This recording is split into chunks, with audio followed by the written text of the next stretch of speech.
The tainted blood crisis was the largest single public health disaster Canada's ever experienced. The blood supply of Canada got infected with deadly viruses like AIDS and hepatitis C. I didn't realize that there were steps that could have been taken to protect us. The tainted blood scandal of the 1980s and 90s saw thousands of Canadians infected with hepatitis C and HIV.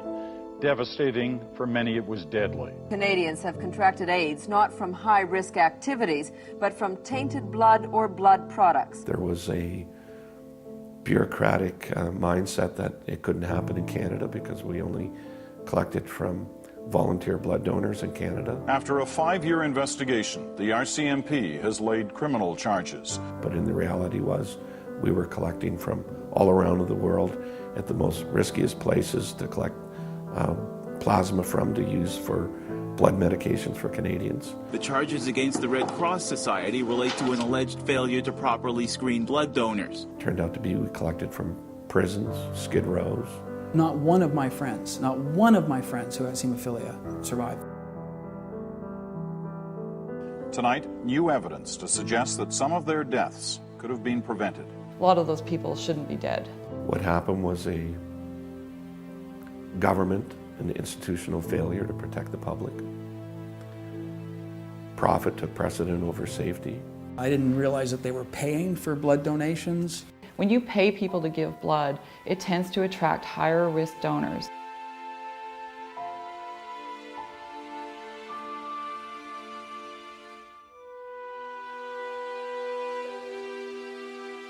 Mr. Speaker, I move that leave be given to introduce a bill entitled An Act to Safeguard Healthcare Integrity by Enacting the Voluntary Blood Donations Act 2014. All those in favor, please rise one at a time, be recognized by the clerk. Mr. Hoskins. Mr. Hoskins. Mr. Knackey. Ms. Wynne. Ms. Wynne. Ms. Matthews. Ms. McLeod. Ms. Elliott. Ms. Elliott. Madame Jolina. Madame Jolina. Mr. Bisson. The ayes being 93 and the nays being 0, I declare the motion carried.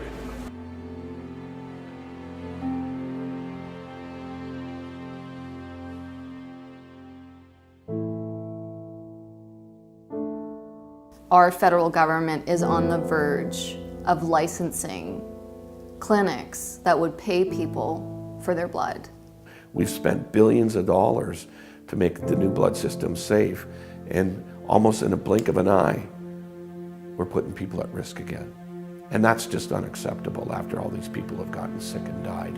Thousands of Canadians look to Ottawa for justice today, looked for it in the words of the Creever Report into Canada's tainted blood supply. Justice Horace Creever called it a national public health disaster caused by a systematic failure and mistakes that victims paid for with their lives, with their futures, with their dreams. $5 billion in compensation was spent. A $17 million inquiry happened to find out what the truth was. The words on these pages express the views of those thousands of Canadians who were affected by this tragedy. Rock characterized Creever's report as a legacy to be remembered, respected, and acted upon. It's on our federal government's website, the findings from that inquiry. Creever said safety is paramount. Not really important, paramount.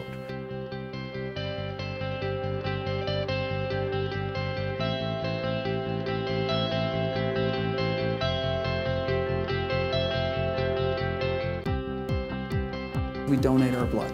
We give away our blood for free. It's been part of our culture since, blood donations started 100 years ago. They're about to make a decision that will fundamentally change how blood is collected in Canada. We're on the verge of making the same mistakes again.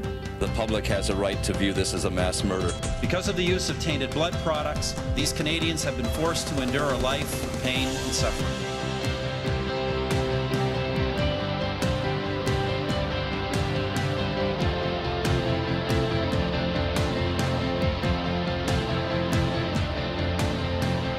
Once considered a loudmouth alarmist, Dr. Don Francis was among the first to understand how the virus spread and sound the warning.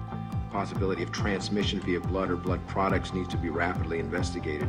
The more you pay for donated parts of the body, the lower quality you'll get, because people are doing it for financial reasons and will not necessarily tell the truth of what their infections were in the past. The charges were heard loud and clear at the organization that's replaced the Red Cross as the collector of blood. It makes sure that we are constantly vigilant, constantly ensuring there are safety steps and safety measures in place to prevent this sort of tragedy, this sort of public health crisis from happening again in Canada. If these commercial for-profit clinics open in Canada, what is their potential impact on the voluntary blood system that we have here? Will it potentially erode the donor base and cause shortages? Given my druthers, would I be happy if they never opened their doors here and never did business here? Absolutely. Ultimately, it's up to Canadians to decide whether they want to go down this road again. And they need to speak out to let their elected officials know, not on our watch this time. This is not going to happen.